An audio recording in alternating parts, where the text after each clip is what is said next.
আসসালামু আলাইকুম এভরিওয়ান। আজকে আমি আপনাদেরকে কি দেখাবো বলেন তো? না, আজকে আমি বারবিকিউ করতেছি না, করতেছি হচ্ছে চিকেন চাপ। সেই রেসিপিটি আজকে আমি আপনাদের সাথে শেয়ার করব। তো চলেন আমরা রেসিপিতে চলে যাই। ফার্স্টেই দিয়ে দিব আদা রসুন বাটা, সরিষা বাটা, তারপর হচ্ছে ফ্যাটানো টক দই, তারপরে হচ্ছে বাদাম বাটা, তারপরে দিয়ে দিলাম ধনিয়া গুঁড়া, জিরা গুঁড়া, গরম মশলা গুঁড়া, আর হচ্ছে সাদা গোলমরিচের গুঁড়া, আর ভরে ভরে লাল মরিচের গুঁড়া। তারপর দিয়ে দিলাম সামান্য টেস্টিং সল্ট, সয়া সস, আর হচ্ছে টমেটো সস। টমেটো সসটা আমার ফ্রিজে ছিল তাই একটু জমে আছে। তারপরে দিয়ে দিলাম লবণ পরিমাণ মতো, লবণটা বুঝে দিবেন কারণ সসে অনেক লবণ থাকে। তারপরে দিয়ে দিলাম সরিষার তেল, তারপর খুব ভালো করে হাতে মেখে নিলাম। আর মেখে কিছুক্ষণ এটাকে রেস্টে রাখতে হবে। তো আমি মেখে কিছুক্ষণ রেস্টে রেখে দিলাম। রেস্টে রাখার পর এই যে দেখেন কত সুন্দরভাবে তেল কিন্তু উঠে গেছে। তারপর আমি আবারও একটু মেখে নেব। মেখে প্রত্যেকটা চিকেন আমি একটা একটা করে দিয়ে খুব ভালো করে আমি মেখে নেব, একদম যেন চিকেনের কোনো পাশ বাকি না থাকে। হাত দিয়ে ডলে ডলে, আর আমি এটাকে অনেক টেনে দেখাচ্ছি, যদিও আমি অনেকক্ষণ ধরে মেরিনেট করেছি। এটা কিন্তু একদম মানে এটার স্বাদটা ডিপেন্ড করবে হচ্ছে মাখার ওপর। তো আমি খুব ভালো করে হাত দিয়ে ঘষে ঘষে মেরিনেট করে নিচ্ছি। তো আপনারা দেখেই বুঝতে পারছেন যে কিভাবে করতেছি।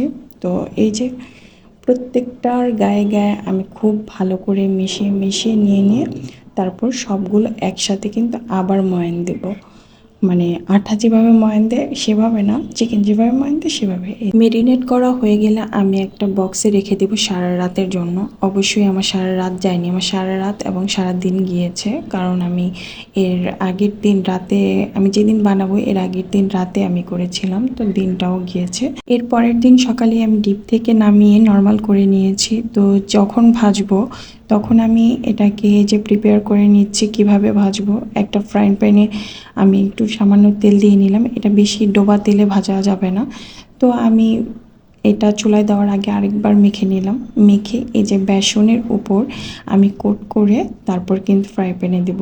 কিন্তু কোটটা কিন্তু একদম আমরা যেমন ক্রিসপির জন্য যেভাবে কোট করি সেভাবে না, যতটুকু লাগবে ঠিক ততটুকু লাগার পর আমি বাকিটাও ছেড়ে ফেলে দেব।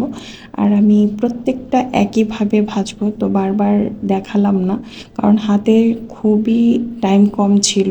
আর আমরা সবাই মানে যে ছাদেও গিয়েছিলাম। তো এই যে আসার পর আমি আজকের ভিডিওটা একদম সাজিয়ে গুছিয়ে প্লেটার দেখাবো না, কোনো রকমই দেখাচ্ছি, আপনাদের সাথে শেয়ার করতেছি। তো যদি ভালো লাগে দেখবেন, ভালো না লাগলে দেখবেন না, কিন্তু খারাপ কোনো কমেন্টস করবেন না। তো আরেক দিকে আমি একটা কড়াইতে সামান্য একটু তেল নিয়ে আমার পরিমাণ মতো পেঁয়াজ দিয়ে দিলাম, কারণ চাপের সাথে পেঁয়াজটা না খেলে একদমই ভালো লাগে না। তারপর একটু নরম হয়ে আসার পর দিয়ে দিলাম কাঁচামরিচ মাঝখান দিয়ে ভেঙে, আর দিয়ে দিলাম হচ্ছে লবণ। লবণটা বুঝে দেবেন কারণ আমার লবণটা একটু বেশি হয়ে গেছে, তাড়াহুড়া করতেছিলাম তো হয়তো বা তার জন্য।